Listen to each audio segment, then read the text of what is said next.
And we're back once again, only on it's Last Call. Last Call, the alcohol, only on the Last Call Podcast.com. And joining me here, I've been on his show. If you don't know his show, it's called Alt Jake's Takes, where he and his co-partner George talk about everything pro wrestling. So I need to get a guy to break down some of the historic news this past weekend from Yeah, the weekend's fights, from the TV deal. This guy's gonna explain it and probably into educate all of us here. I give from Jake's Takes. I give you it's Alt Jake. So Jake, let's dive right into it here. If you absolutely. don't know, now you know, as they say. Thursday Night Impact will now be on Impact. It's a multi-year deal, 30 million value. What does this mean for TNA? Like for somebody who actually watches it and follows it, like how big is this for TNA to actually be on a A real cable channel. network? Yeah, I look at it. It's like there. And thanks for having me on, Chris. I'm excited to be here for sure. I look at it like it's almost like Pinocchio. Like we're a real boy finally, because Access TV.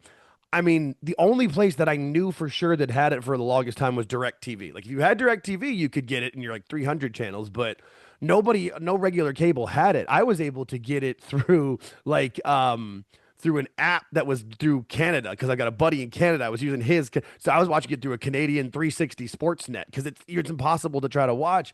And for my show, we're not big enough to do like we talk about the main stuff, like the main roster WWE stuff, but we kind of try to dive more deep into NXT, TNA, AAA, because we're a little bit more of a niche product at this point. So we are with them. So this is great for me because AMC everybody has, and AMC Plus is a legitimate app that's what I always look for when anybody gets a deal. Like when there was Tubi or whatever deals, is the app on my TV? Like, is it in my Samsung TV options? And the AMC app was already downloaded into my TV because my wife watches a couple of their shows, so it's going to be easier to watch. I'm excited for that part of it for sure. That's really really cool.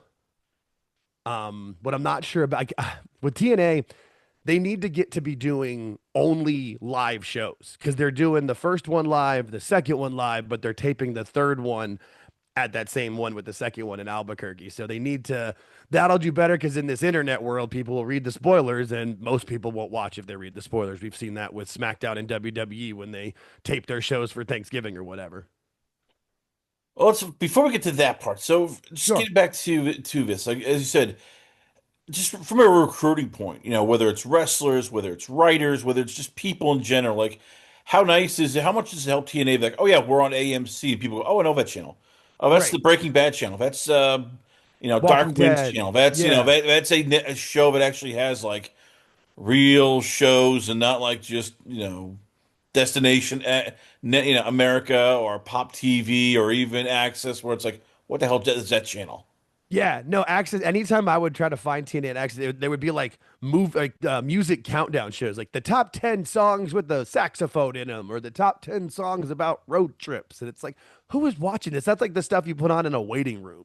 Like that's not a TV channel. And for me, it's one of those things too where, with Access too, you knew it was owned by Anthem, their parent company. So it's just like, you know, here, come to our little network. It's fun. It's great. Like nobody cares. AMC is a real thing that people know.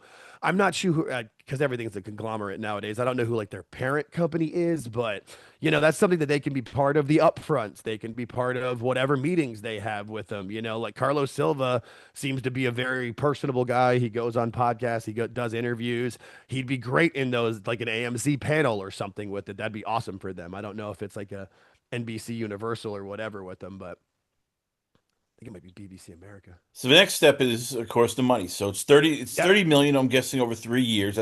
That's what the word was. So right off the bat, I'm guessing it's much easier now to sign talent because you don't have to do we're doing just, pay per appearances.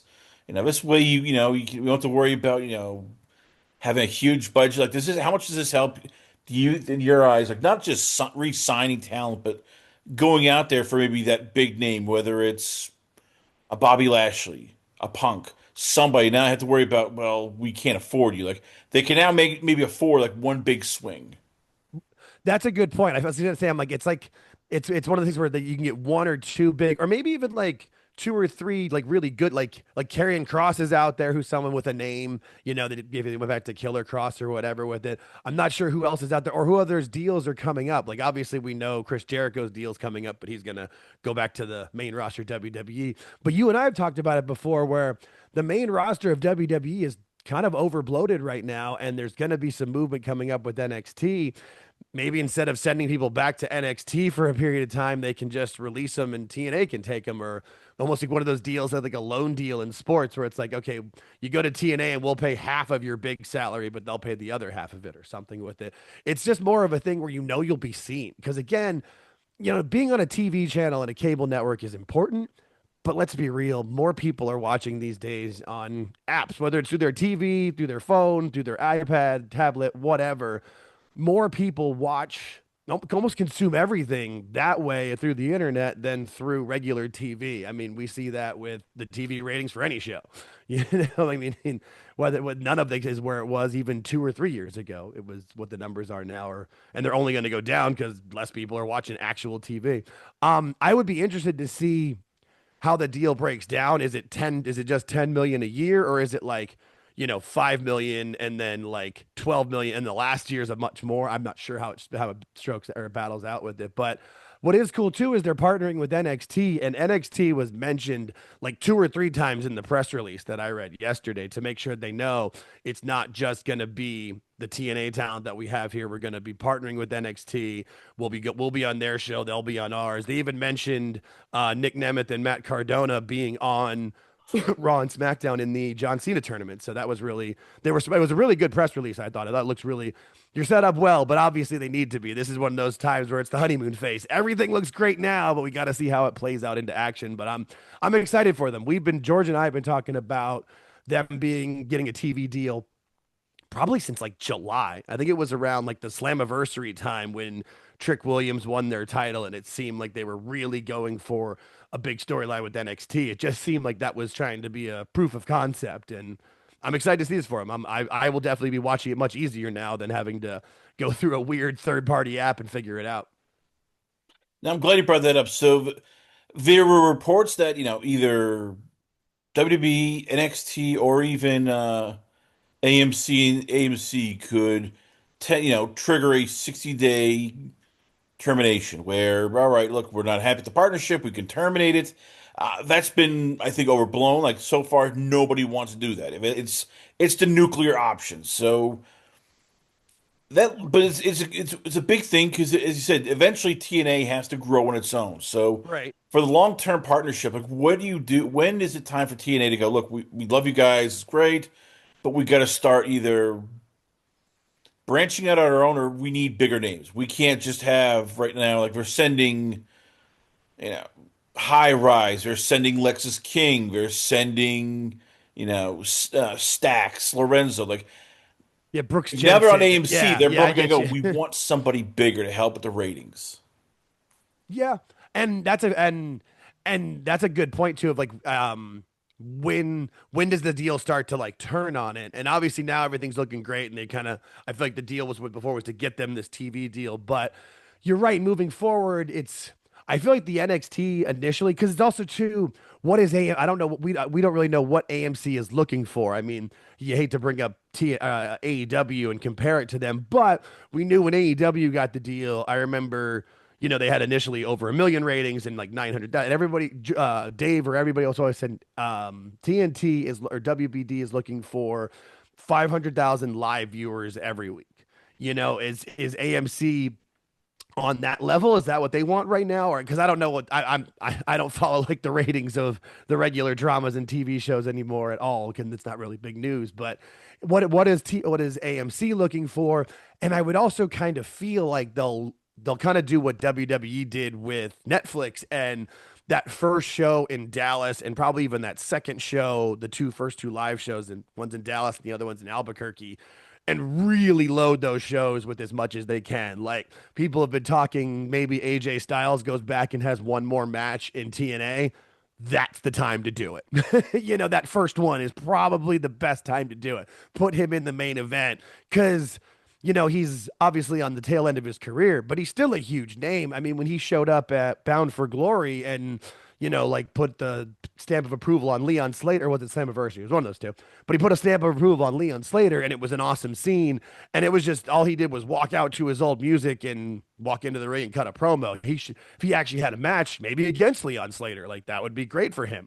Kind of like Javon Evans has wrestled Randy Orton and with Rob Van Dam and had talks with The Undertaker and stuff on TV. Leon Slater is their exact version of that. So I think that'd be a great time to do that. And then see how it kind of goes from there. Whereas obviously the ratings will probably start high and then level off. That's how it always goes. But where is it going to level off and what are they looking for? That's a very it's going to be an interesting balance and a fun thing to watch. I would think that TNA keeps the partnership with WWE at least through the first year of AMC and then kind of evaluates it from there. Almost what I would think for what I would do is probably do at least the first 2 years and then see where they've built. And maybe that third year they can go out on their own. But it's one of those situations that how much deal are they actually going to get from it?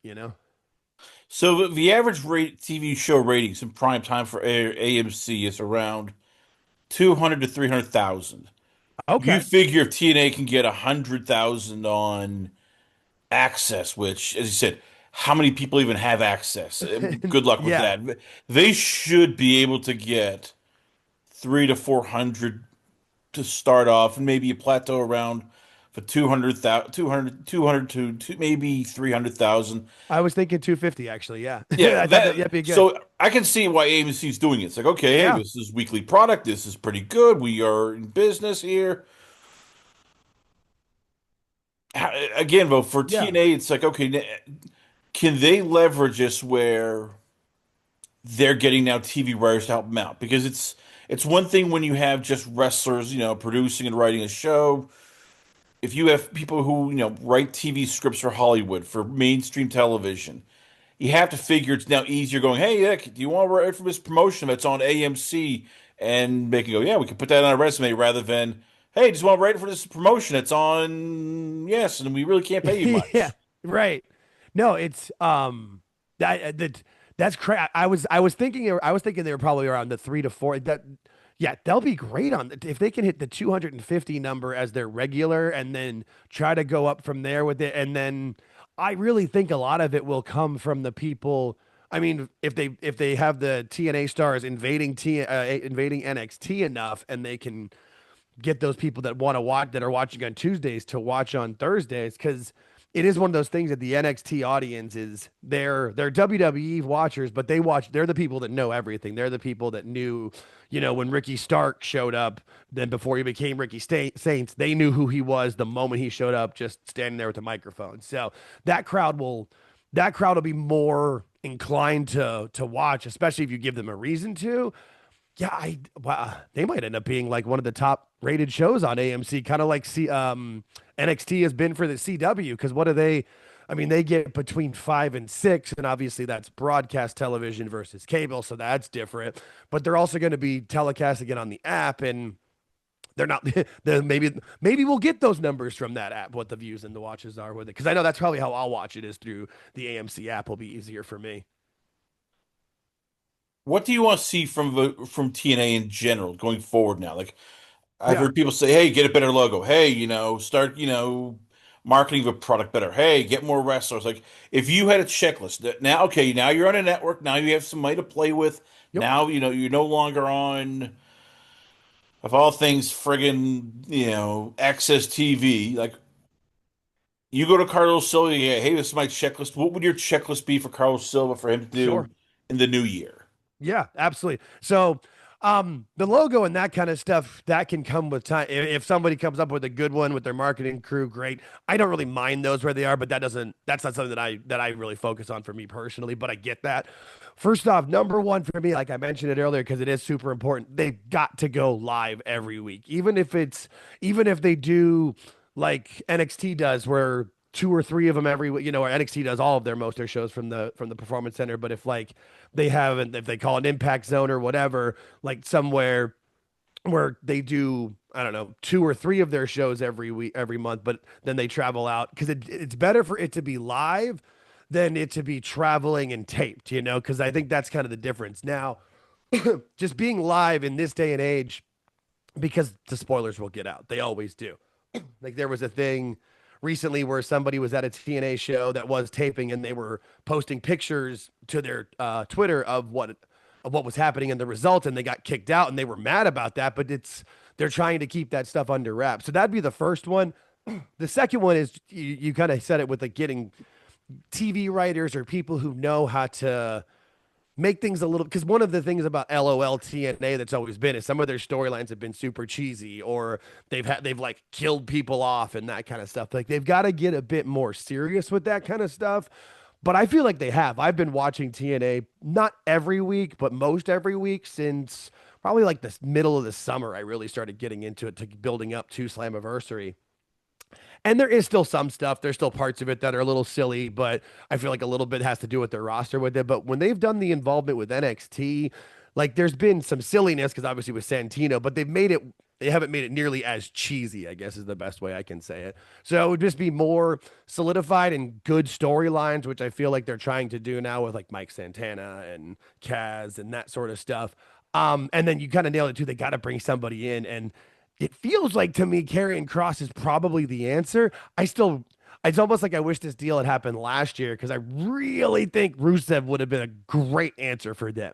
Or even Aleister Black, either of them would have been great to be like the guy for them. Like they'll do fine in WWE on the main roster. Like, they've had, Aleister Black had a title match against Cody. Rusev's been but neither of them are going to be the guy on main roster WWE moving forward, and either of them could be for TNA. So I think you've got to go live every week if you want to travel, do theaters or whatever. Great. I know that's a big cost, but that's where I'd put the money first, and then try to maybe they can work out some sort of loan deal with the main roster of WWE if there's somebody that's not being used. I know you've talked about it plenty of times of, hey, they've got 45 people on the Raw roster and they're generally only using 25 of them or whatever. There's got to be some movement or figuring it out with it. So, those would be my big ones.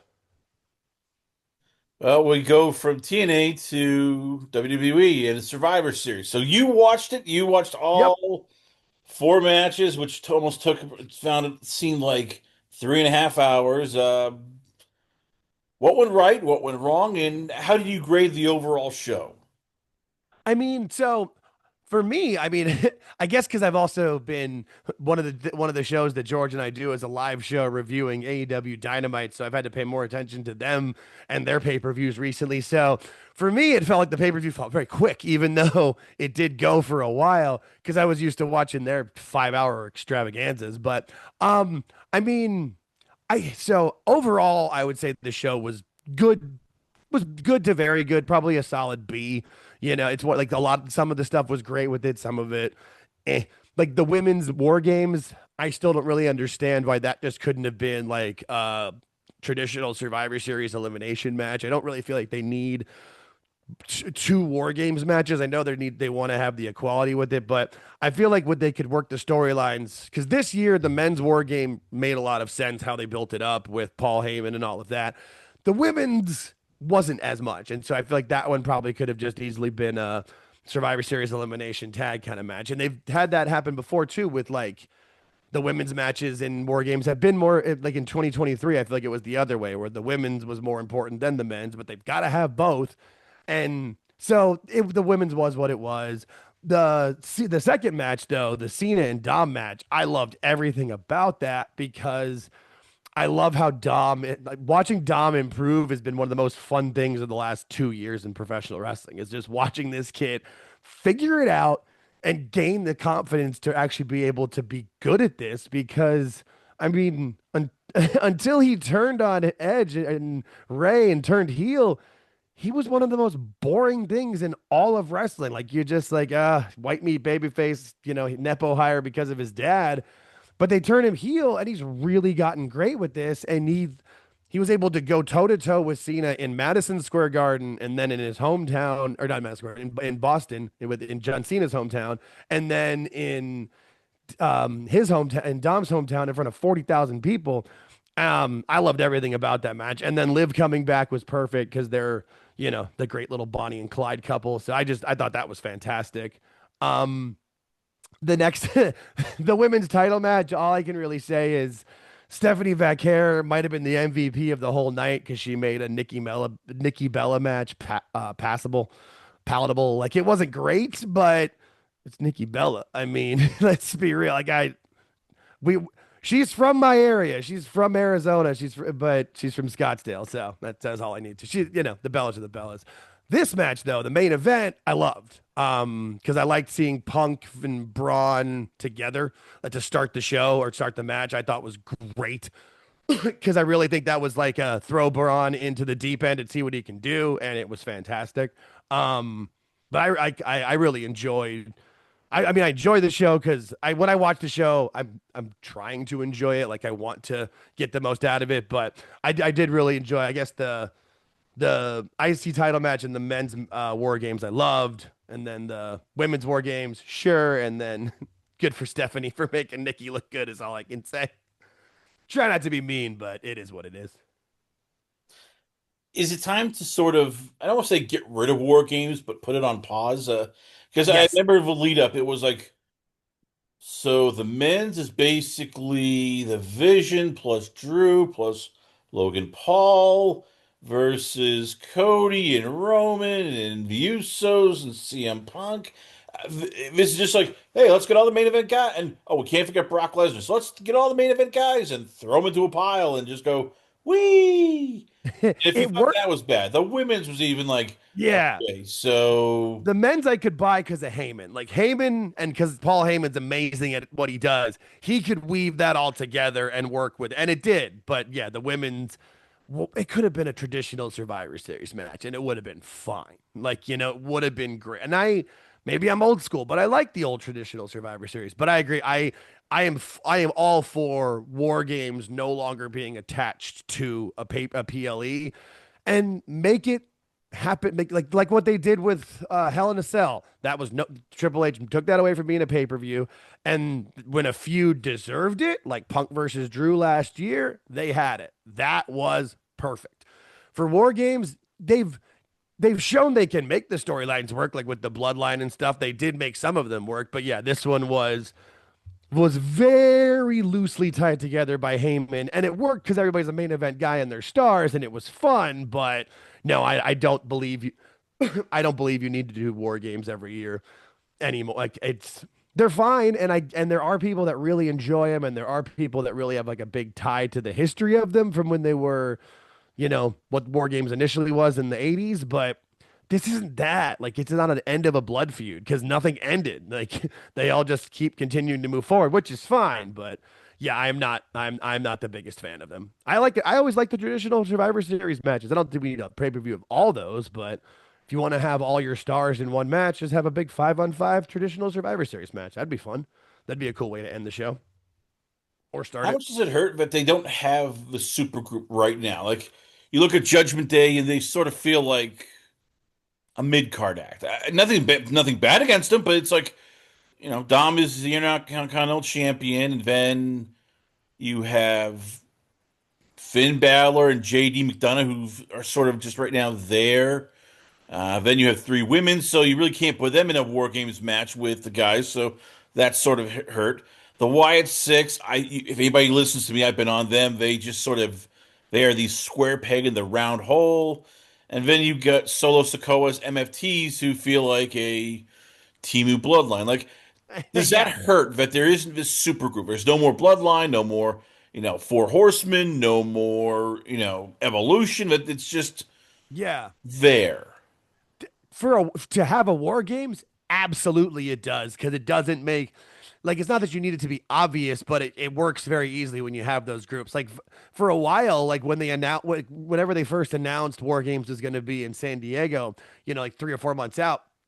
I remember thinking, I'm like, who are they going to have in this? And my first thought was Wyatts versus MFTs just because they were, groups. But even then, I'm like, that doesn't really work though.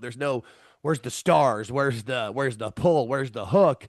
And then you kind of saw where they were bringing it with the main event stars and with Heyman and the Vision and stuff. But it's one of those things where how the match ended, maybe the Vision might end up becoming that super group because that's how the match ended was somebody came in fully in a hood and mask and blacked out gloves and everything and tucked in so you couldn't even see like what color skin they were, which I thought was great. Came over the climb the cage, gave Punk a kick and a stomp, and then left and did Seth Rollins' move, so it looks like Seth. Obviously, we know it's not Seth because we know this injury isn't being faked. But the intrigue of who that is that Austin Theory? Is that Carmelo Hayes? Is that Montez Ford? And if somebody like that enters the Vision, and honestly, I don't see why Logan Paul should leave the Vision unless he's going to go tag with Drew because I do love Logan Paul and Drew as a tag team or just as a duo. His good, really good heel work that I enjoy. Granted, I've always been a fan of heels, but um, I'm intrigued to see what the Vision does moving forward. Now, unfortunately, they'll probably break up before the next War Games if they have it with Survivor Series again. So it doesn't work so much for War Games, but yeah, no, I think War Games could easily be paused for a while and then be added to a PLE when it matters, like they did with Blood. Was it Bad Blood and um, Hell in a Cell? Well, even the match itself, I watch it, and each match there were moments where I'm like, oh God, okay, somebody's gonna die. So I mean, and I usually reserve that for AEW, but you saw the Doomsday Device Oof, move on Bron Breakker, and how he did not break Jesus. his neck is just beyond me because he literally landed on his neck, No, it's flipping over. So you know you're you sitting there like, holy crap, he might have died. no, you've Even got the Cody's like, picture shit, up. we might killed him.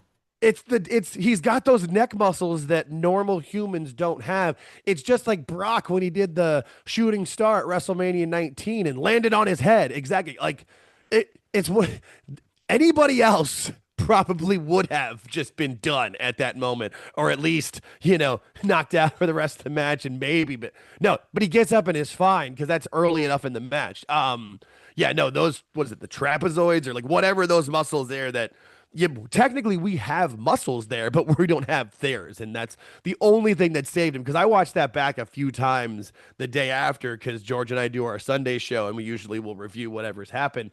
And I watched that a few times just to see. And the only things that saves him are his muscles in that, Now, luckily, they weren't doing as much with like, we didn't have any with the gushing blood or the stupor gigs or anything with it. But yeah, I was just glad that because last year's War Games, there's 10 guys in the match, and 40% of the match had to have surgery or at least was out for like Jimmy Uso was the shortest out. He was out for 2.5 months. So it's one of those things where they were lucky that all the stars weren't that there wasn't more injuries coming out of it with them being all their big stars. And the women's, I'm sorry, I get it. It's moments. That's what pro wrestling is. We'll get to that later. But the next, I'm surprised somebody hasn't gone to EO said, no, do not put your head in the trash can. Do not jump head first with the trash can on onto people. Like, what happens if she misses? What happens if people don't catch her? And again, it's like, are you trying to kill yourself? I get it. This is pro wrestling now. Everybody has to do cool stunts. If they do this war game, should they put a cage on top of a lid on top of a cage so the performers aren't going, well, let's try to see if we can up. Because it seems a minute after last year went, yeah, we shouldn't do this. Yeah. The women still look and go, no, F it. We got to do it again. Yeah, no. So it's funny when we were previewing the War Games, the first, like I even said, I'm like the EO trash can spot has kind of become like the Kofi Royal Rumble spot where there are people that love it, but you don't need to do it every year. Like it has to, like I was hoping that I don't want to see it fail, but like maybe just like somebody stops her from doing it. Like, Lash and Nia pull her down and don't because you don't need to do it every single time. And she does it every single time. I mean, yeah, I was thinking they might not do it this year. And then she went up and I'm like, God damn it. I don't want to see. The last thing I want to ever see is somebody getting injured. Just, like I said, traditional Survivor Series match would have been fantastic. They could have made it to have moments. It would have been great, but I mean, it was fine. I guess nobody was majorly injured, so awesome there. That's we don't Well, need to see that's what that, they but say in AEW. Like, oh yeah, nobody got injured. It's like well, because you're lucky. yeah, that's. I feel like there's a little difference there because when for them, their injured is different than like because WWE they'll sit people out as we see in AEW. People go out like Bandito's wrestled with one arm for like 2 months.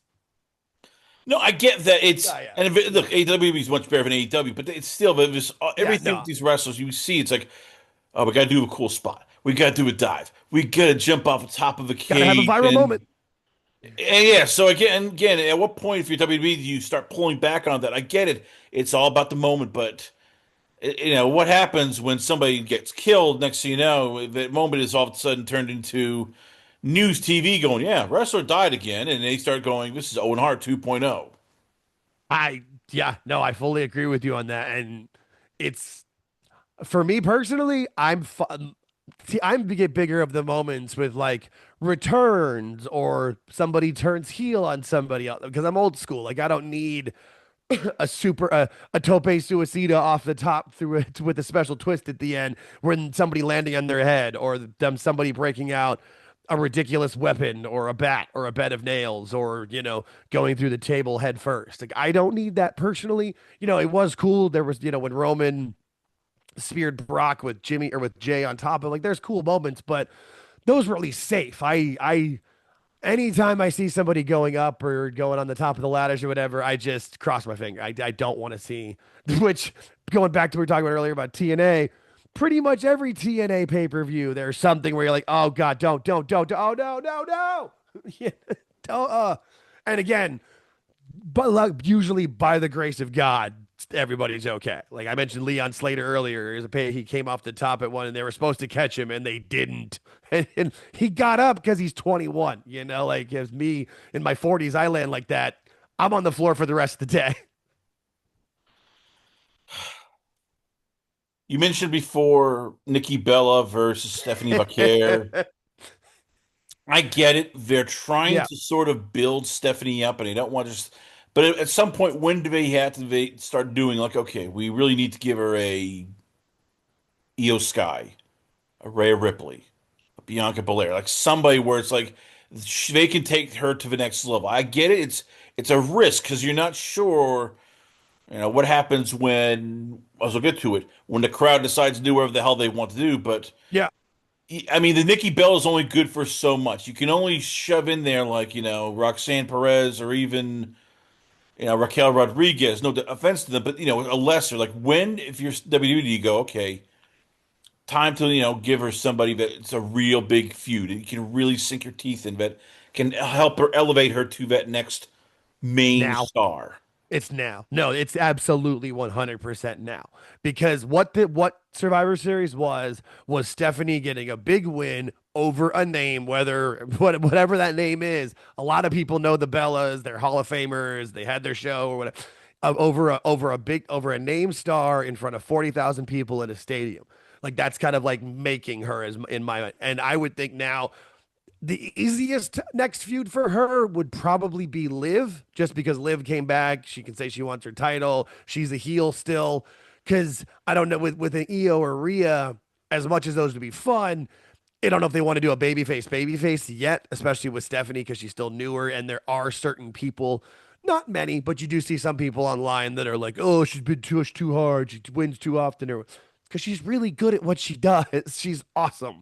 I still think they put the title on her too soon, but that's not her fault. That's because Naomi got pregnant. Because Stephanie won whatever she won. I forget what it was. I think it was the thing at Evolution. Yeah, which got her the title match in Paris.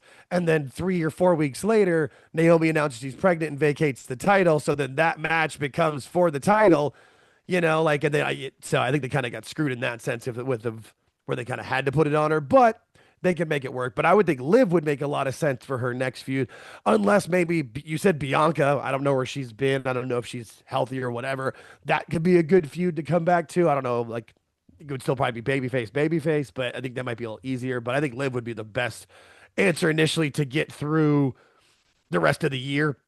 because I don't think there's going to be another PL. Is there another PLE until the Rumble? Is there another one No, in no, no between? more PLEs till the Rumble. Okay. There's All that right. January, the Saturday, first Sunday. January of Yeah. net of of Netflix on Netflix. New Yeah. Year. Yeah. Yeah, Yeah. The and there's a January Saturday 5th night main event, Netflix. but there's no more PLEs. Yeah. And there's actually two Saturdays main event. There's the one in December and there's one in January because I don't think the Royal Rumble's till after that. But yeah.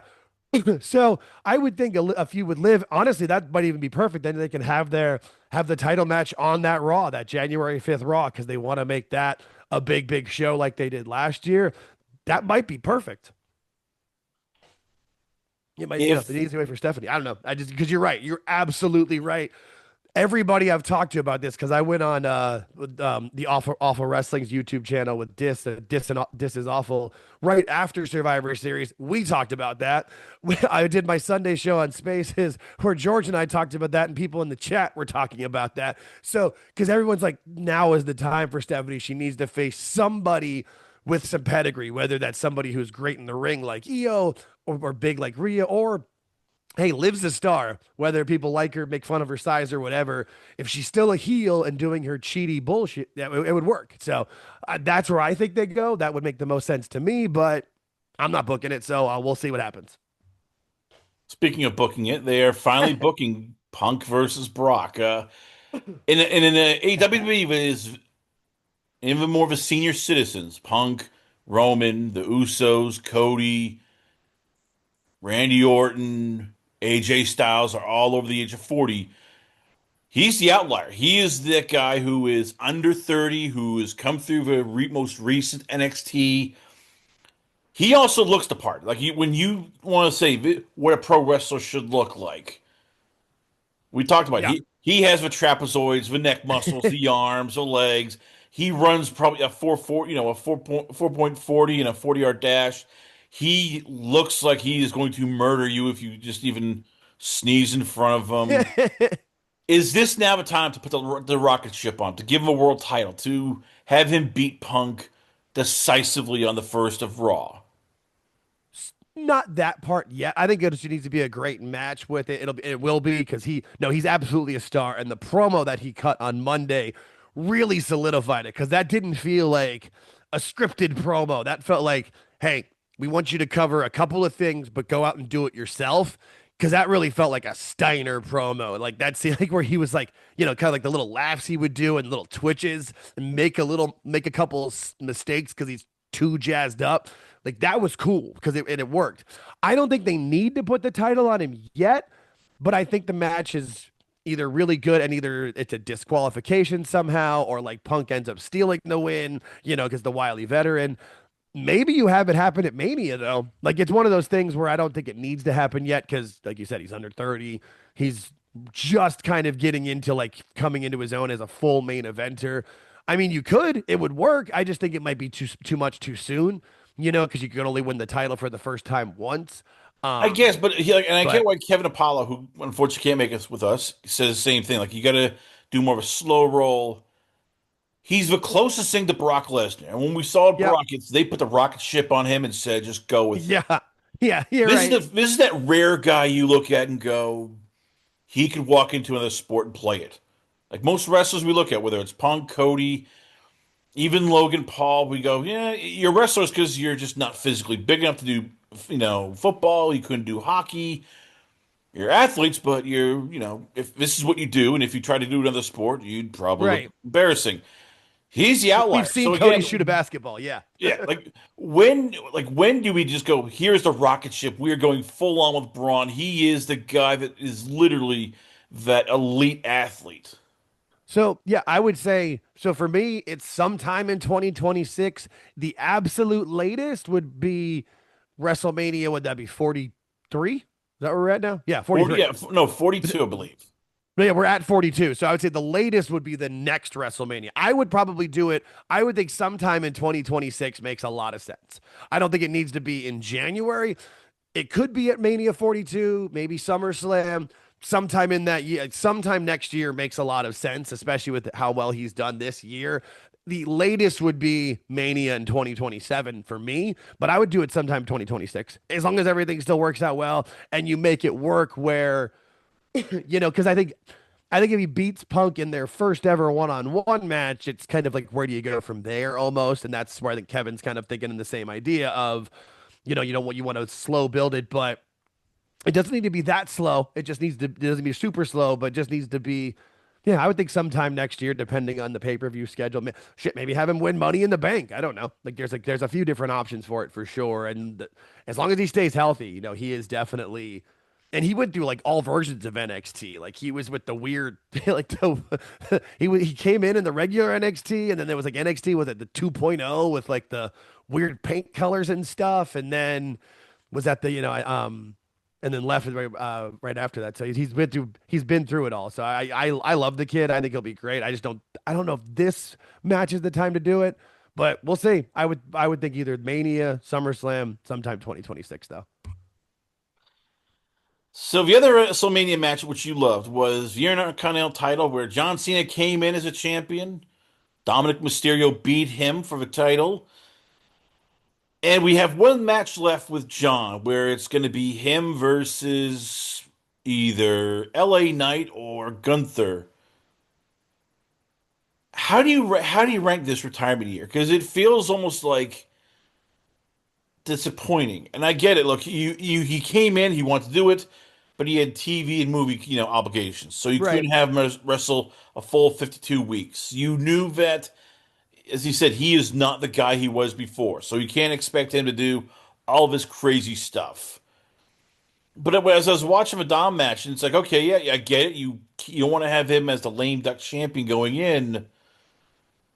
It still seems like they botched the last even three-quarters of a month by doing the heel turn, then taking the title off him, then losing to Brock Lesnar as he did, and now it's okay. His last two matches are going to be losses. Like, how did it get this bad? So I'm not sure now. For me, everything from the Brock match on has been what it should have been from the beginning. The problem is that was what, September? And so we had from when he turned in, what was that, February, March to September. So like 7 months of terrible because the heel turn was bad. I went to the Raw was here in Phoenix in June. It was the Raw where Gunther actually won the title back from Jay. Um, and it was, but him being a heel, like nobody wanted to boo him. Like we didn't want to do that. Now, back to what I mentioned earlier about Paul Heyman being able to really sell and turn anything. The way he brought it is, well, at least now we can say that we know it didn't work. Like no one can say, "Oh, I wish he would have turned heel." It's a great way of that's a great spin, Paul, but it was too late at this point. We need if he was going to turn heel, if he was going to see it, if it would have worked, it had to have been when he was full time as the guy. And I get why they didn't ever turn him. I was never one of those people that thought it needed to happen, mostly because I understood what he did for the Make-A-Wish kids, and as the baby face, he need that was fine for me. I got it. Plus, it made a bunch of money and it was good in those senses. But this last run, it started great. It really started well. And then the heel turn was fun and seemed like it was going to be cool, but with no follow up from The Rock or Travis Scott, it fell apart, worse than a house of cards. And, the stuff in Europe or whatever, like it was fine, but it wasn't anything great. And then he loses the title to Cody, turns back babyface, gets murked by Brock, and I feel like that was like his penance. Like that was his that was what he had to pay for being heel for 7 months. And then from then on, it's really been fun. Like his promos have been good. I like that he beat Dom in Boston for it. I kind of thought he should have just lost it back at Madison Square Garden, but this worked because it wasn't like Cena lost to Dom clean. I mean, every single member of Judgment Day got involved at one point or another, and then Liv comes back and kicks him in the in the crotch. And shout out to Liv. I love that. Then she then pushed him into the ropes for the 619. Like the little stuff that Liv does. That's why I think she's a star. Like when before she got hurt obviously, but when she was beating up somebody in the ring and Rhea's music hit, and normally the heel like oh God, and runs away. She still got her punches in before Rhea came. She gave the scared face, and then got 3 or 4 more punches in before running out. Like that, she does the small stuff well. But I like how this worked, and really, one of the other problems that a lot of people have had with Cena's last run is it didn't elevate anybody, and it didn't elevate any of the young stars, which it really didn't. This did, and it put Dom even higher up into that main event echelon that he's getting into. And who would have thunk that, Dom Mysterio would be right up there? And I mean, obviously, I think Bron Breakker is like the main star of the future for sure, and Jacob Fatu a bit too. I know he's a little older, but Dom's right there. Dom is going to be a future main event, a WrestleMania main eventer, world champion. Like he's got it. Whatever it is, he's got it in spades. And this really worked for me in that sense. Plus, this kind of showed too that Dom could wrestle that older, slowed down style because Cena's not doing as much as he used to. That's for sure, and he never did a ton. I guess like to me, Dom was already over. You didn't Oh need it. yeah, It's and Gunther because we all believe Gunther's going to beat LA Knight and he'll and yeah, look, I am convinced that Gunther to Triple H is like the son he never had, but he wanted. Like to that's me, fair. like I pushed like this should have been like Jacob Fatu beating Cena or Obafemi or Trick Williams, somebody where it's like we want to get the next guy. We don't know who we can beat. We can't just rush him in there with Roman or Cody or Brock because of reasons. So to me, that's what frustrated me. Like you are all these NXT guys who you think are the next big thing. This would have been the perfect guy to give him that rub of, all right, he's here. He's a star. But you got to watch out for this kid rather than you risk bringing him up, and next thing you know, they are getting lost of a shuffle, Yeah. like Carmelo Hayes. Yep. No, you're right. I get that. I think they might be a little bit gun shy in the sense because they had, Cena wrestle Theory and Solo, and I mean Solo's still doing pretty well. We haven't seen Austin Theory in like a year. Um, it's one of those situations that I fully get the argument, and but I also get why they did it the way they did too. I agree with you though. I would have thought Trick Williams was my answer. Like where there was points where there was like what the surprises for the tournament. I kept saying put Trick in there and have him make a run, even if he didn't win. Like even if Trick lost to Gunther in the finals, like that still would have been cool. Like it would have been a good way to introduce him because Trick has to be like, there's nothing left for him in NXT. Obafemi, there's still some time and still some kinks that need to be worked out, like his backstage and his promos, unless you gave him like a manager or something, because he's not the best on the mic and in promos yet. But he's only been doing this like a year and a half. He'll be fine. Trick's ready to go though. Trick is a fully seasoned. But you've got to put him in the right place because if you don't, it's Carmelo Hayes all over again. I think Carmelo also had that thing where they made so much of that first round draft pick, and people are like, but Breaker's better, and Breakker wasn't a first, and so it just didn't work. It just didn't make sense, and I think that also might be why they don't. They're clearly not doing a draft in 2025. We have a month left, so and I think that might be another thing that Triple H just kind of pushed to the wayside because we've seen that they don't need to be just bring them up when they're ready. Like Tiffany Stratton was all of a sudden just part of the main roster, and then a year later she wins the title. So I feel like it's one of those things where it would have. I don't know where if you could have had somebody beat Cena and have that moment, is it too much for them in that sense too? I feel like this was putting Dom because yeah, you're right. He was already over, but there were a lot of people because of his size or whatever, like, oh, he's not going to be a main eventer. And I feel like this ended all the doubters for it and worked really well. Plus, it was in his hometown, so this worked for me. But I fully get what you're saying on it, and that might be why because we don't know what the other matches are on the Saturday Night Main Event for Cena's last match. Only Cena and probably Gunther. I'm with you on that. Is the main event. All the other ones are NXT stars and exhibitions. Now, I think it's going to be like an NXT person versus a main roster person, but maybe that's a way to showcase people and get them over and bring them up because I would not be surprised. Like I said, I don't think Trick Williams is on NXT anymore from this point moving forward, but maybe I'm wrong. But maybe that's where you have Oba do something. Um, I mean, shit, maybe have it be Oba and Ricky Saints run it back after Deadline. I'm not sure, but I'm interested in what they do for the NXT guys in that show because that's going to be in front of what 17,000 people in Washington D.C. That'll be a big moment for people. So I'm looking forward to that part of it for sure. Should Cena lose to Gunther? I mean, I get it. You're trying to put the guy over, on your way out. This is different though, Gunther's made. Gunther has already Right. been world champion. He's retired Goldberg. At this point now, it's almost like you really start wondering, is Gunther like the clone of Triple H that we don't know about? Like guy like we joke about, Paul Levesque having a China fetish and muscle women. He has a Gunther fetish because that guy almost never loses. Yeah. So again, at what point does this become just like, all right, just give Cena his flowers, let him go out on top? If a one guy who, as everybody said, didn't leave, didn't get fired, didn't get suspended for anything, he should be the one where it's like, all right, let him go out on top. He's earned that for being with 20 plus years and for basically being Yeah. the one guy who never effed up. Right.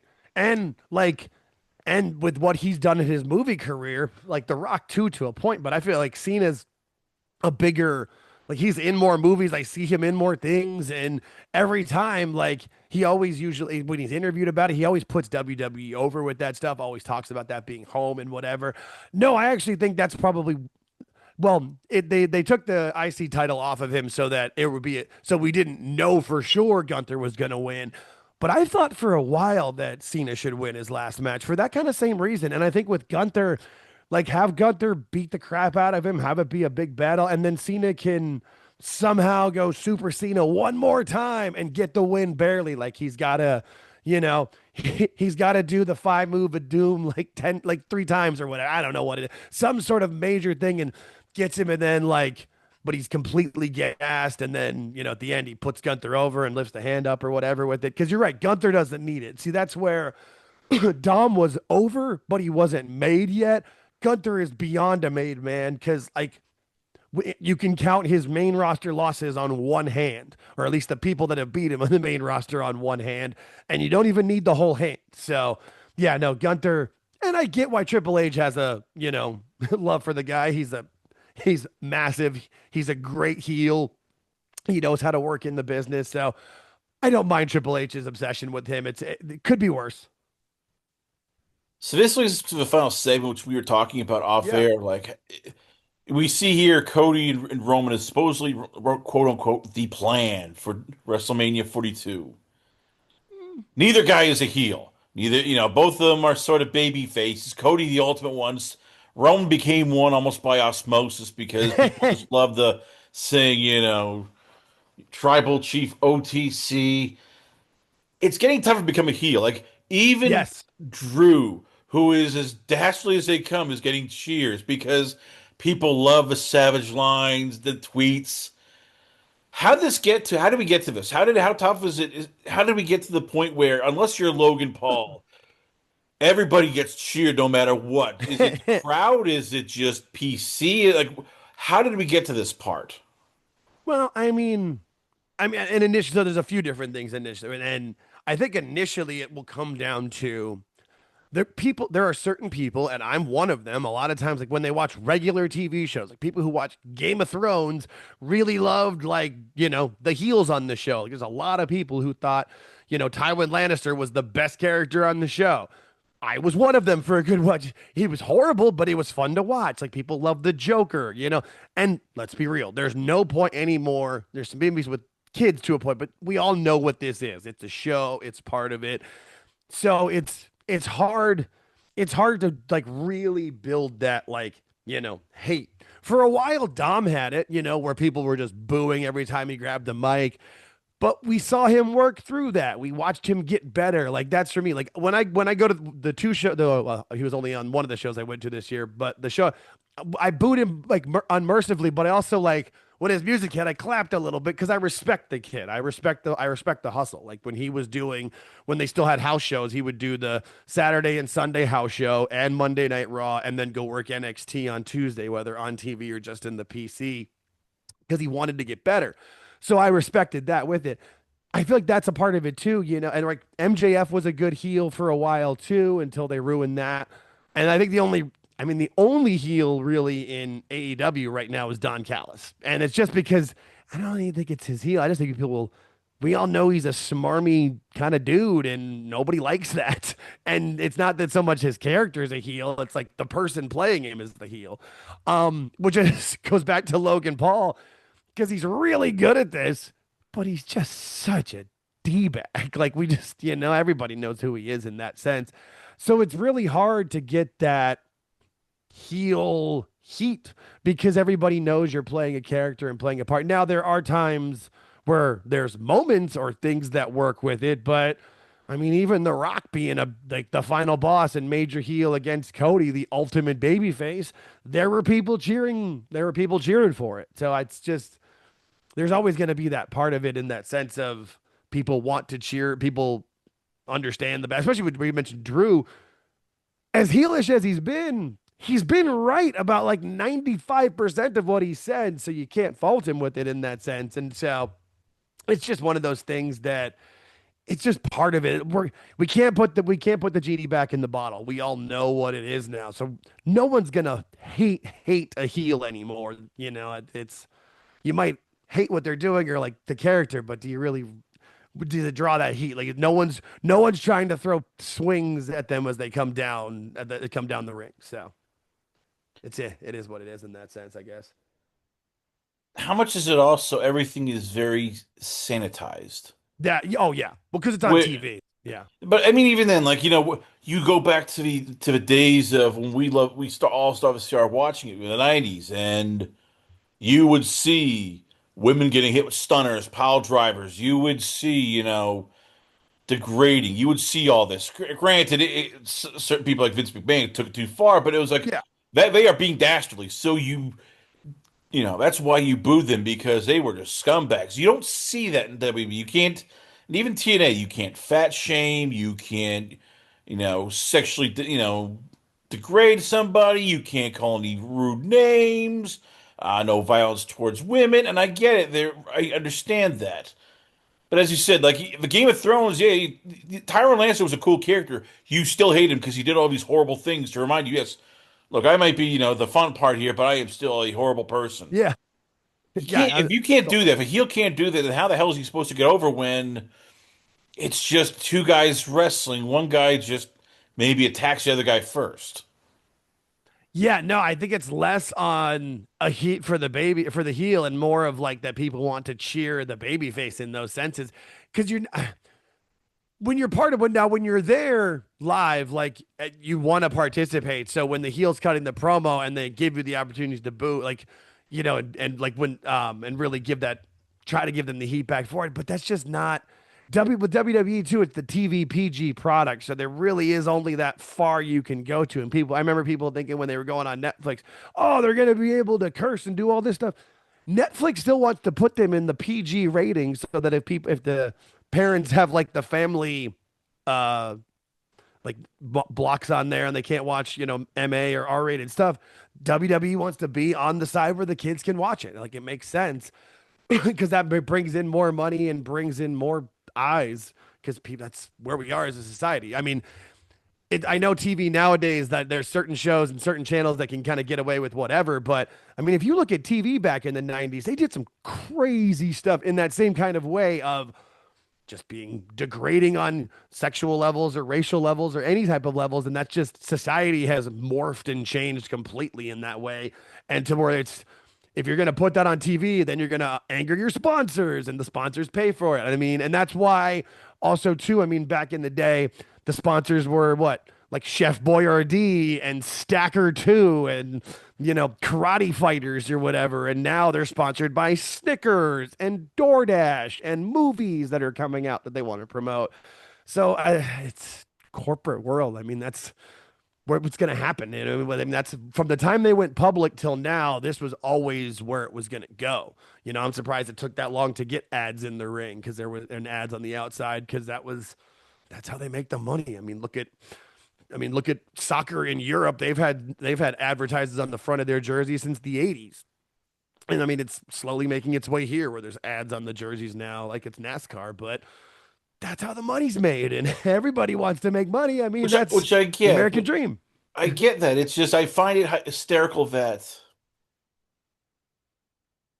we don't consider pro wrestling a sport. This isn't the NFL. This isn't NBA. Everybody tells you it's sports entertainment. We are making almost movies. Yep. The most popular TV shows in the last couple of years, when you look at it, it's like, wait a minute here. Breaking Bad, Sons of Anarchy, The Sopranos, The Blacklist, uh, Mayans MC, Game of Thrones, Walking Fargo. Dead. They Yeah. had clear-cut villains. And Yep. so again, if you were Vince, if you not sorry, not Vince, if you're Carlos Silva, if you're Triple H, how often do you probably think, why are we held to a different standard? Why is it that we can't do these things? Because everybody gets pissed, but they'll go home and they'll binge watch Breaking Bad. They'll binge watch Sons of Anarchy.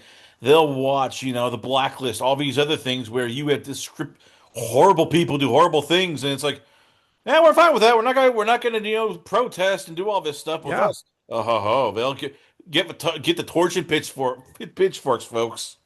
Yeah, no, and that's a great point because it's a weird thing because we know they're playing characters, but also too, people still treat them like their character. Like it's this weird thing in wrestling because it's not like you said, Breaking Bad. Like it's not like people look at Bryan Cranston and call him Heisenberg. You know what I mean? Like it's not like Walter White. Like, you don't.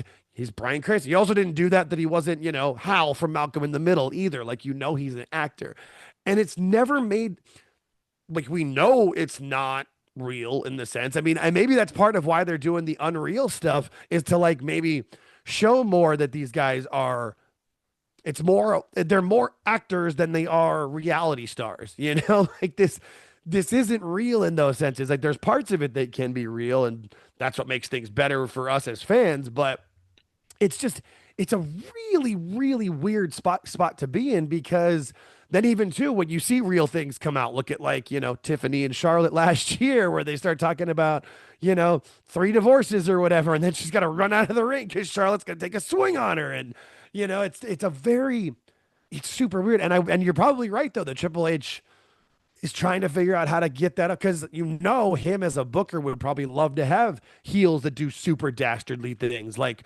when Cody gets beat up in his bus or is getting beat by Rock by his belt in the rain where he's bleeding and that kind of stuff. Like, again, that really does work well, but you need to have there's no it's just treated to a different standard. And I don't know if that's like the IWC or the wrestling fans or just maybe that Hollywood or executives or whatever you want to call it have always kind of looked down on wrestling. Maybe it's slowly making that turn. Maybe that's where this mainstream run can really turn that around because that would be better product where we had people being really dastardly heels because they go like right up to that point, but they don't go over. Now, granted, all of the shows we mentioned, I'm fairly certain all of them were rated TVMA. And that's a different level too of what you can do. Now, some of that might have been for sex or super violence, but even what some of those folks were doing, I mean, like Tywin Lannister, again, yeah, he sentenced his own son to death and disowned his other one. Yeah, he's a bastard. He's a son of a bitch. Final part, I guess, is how much of it is also, as you mentioned before, everybody wants to be part of the show. They want to sing along. They want to do the chants. I mean, like when Seth Rollins is trying to be a heel, it doesn't help when everybody's singing his song and they're waving. And as Kevin has called it, the European bastardization of most sports. But I mean, how much is that also the reason? Like the same people who are booing, let's say, Tessa Blanchard going, "You're a racist," are then running over in their autograph line trying to get an autograph because they want to be part of a show. Like, Yeah. does that hurt the product in terms of a heel can't be a heel because everybody wants to be part of this. Everybody wants to Yeah. cheer along and sing and be part of a whole crowd. They are part of a show. Yeah. And that is, and as I mentioned earlier, I went to shows this year, and yes, you kind of get swept up in it. Now, I am a fan of European soccer, so I've always kind of heard the chanting and singing and that part of stuff with sports, and I enjoy it to a point. Now, some of the European shows, not as much this, especially like last year, those the first time they'd been in places in 20 years or whatever. Yeah, those people were going to go nuts. We don't need all of those levels within it of that thing. But for Seth, I always thought, like, why didn't they just, if they really wanted him to be this super dastardly heel, change his music? Easy, because people were hooked into that part of it. Just completely change his music to something much lower in tone or super heavy in tone, so there isn't a chant to go along with it. Because people were booing him when he would get on the microphone, that part of stuff. So I always looked at it like, they like to chant, but the moment he starts, he was a heel. But that's again because they know he's not really a heel. Like we know he's got, we know he's married to Becky and they have a daughter and all of that. So yeah, it's just, I mean, if people want to be part of the show, I mean, we should almost try to retrain them to be angry at the heels. But Like eh, even Paul Heyman tries, but even people will he go, does. "My name is an all chant Paul Paul Heyman." Heyman. Like Yeah. even he's having trouble getting people to boo him because, again, maybe it, as you said, maybe it is the social media, the TV shows. They are a lot more now accessible than they were probably back in the 70s, 80s, even 90s. But when everybody wants to be the friend and everybody wants to be the fan, again, how do you get people to boo you when they just want to be part of a whole cool movement, and because they're spending this big money, they're going to do what they want to do. That's and that is very, very true. When you spend, especially two anymore, you're going to kind of get to that point where you're kind of pricing out maybe some of the people that would be more hardcore or be more inclined to boo because they're more onto that side of it when you're paying that much money. Yeah. It's like going to a concert. Like you want to, you're going to try to enjoy what you're watching because you've paid X amount and paid with so many fees within it and all that kind of stuff too. So I just don't, I don't know if you ever can go back to that way. I just kind of feel like because there are times where it worked because for almost a year, Dom wasn't even allowed to cut a promo. They almost went back to it on Raw on Monday where he started and they started to boo and he cut him off and they were kind of like, all right, yeah, you're right. He's like, we don't do that anymore. And then they stopped and I was like, damn it, they should have just kept going. Like, but yeah, it's everybody want. I mean, it's also one of those things where people want the escape. They want to just enjoy what they're being a part of, whether that's wrestling, concerts, movies, theater, whatever. So I get it. It's that part of it too. But yeah, I don't think we can ever really go back to what it used to be unless maybe they do start having them do a lot more super heelish things. But does that then turn off sponsors and other things too? It's a fine line that I think TKO will always err on the side of capitalism and make more money, which you can't blame them. That's what corporations do. We got to end this because we're almost out of time. But once again, ladies and Oh, gentlemen, I give you from Jake's takes. I give you it is Alt Jake. So Jake, where can fans check you out at? Where is the X, yeah. the Instagram, Rumble channel, the YouTube channel? Where can fans check out your I, podcast and your show? Yeah, we make it easy. If you just search, it's just if you just search at Alt Jake, and it'll come up pretty easy. But it's Alt Jake Takes On is the name of everything. It's the X, the YouTube, the Instagram, all of it. We're on all podcast feeds now. I tell people if you have a podcast feed that we're not on, shoot me a DM. Let me know. I believe I've got us on all of them, but I'm not the most tech savvy guy, so I don't know. But yeah, George and I do a recorded episode every week, and then we're doing Thursdays at 9:30 Eastern on YouTube. We go live for like an hour to our whole point is we're watching AEW so everybody else doesn't have to. We know no one's really watching anymore, but if people want to still know what they're doing so that you can make fun of them online or whatever, we're watching. Like I take notes. We watch the whole thing. We also review Tony Khan's lives on X before the shows. Those are pretty funny. And then on X, for now we're staying on X. X has had some problems since they switched to chat from messages that the spaces aren't working as properly, but we're still trying to stay on there for now, but they've kicked us off a couple times. But Twitter Spaces at 8:05 p.m. Eastern on Sundays. If we have to, we'll move it to YouTube, but I'll stream it to X if we have to. But yeah, no, just come check us out. We are slowly growing. I think we're up almost to like 350 subscribers on YouTube, and yeah, we're slowly making our way. We've only been doing this for like 9 months though, so we're having fun. I do everything with my partner George Captor. Oh, the other thing too, this Saturday for the first time, we're gonna do a live watch along for NXT Deadline.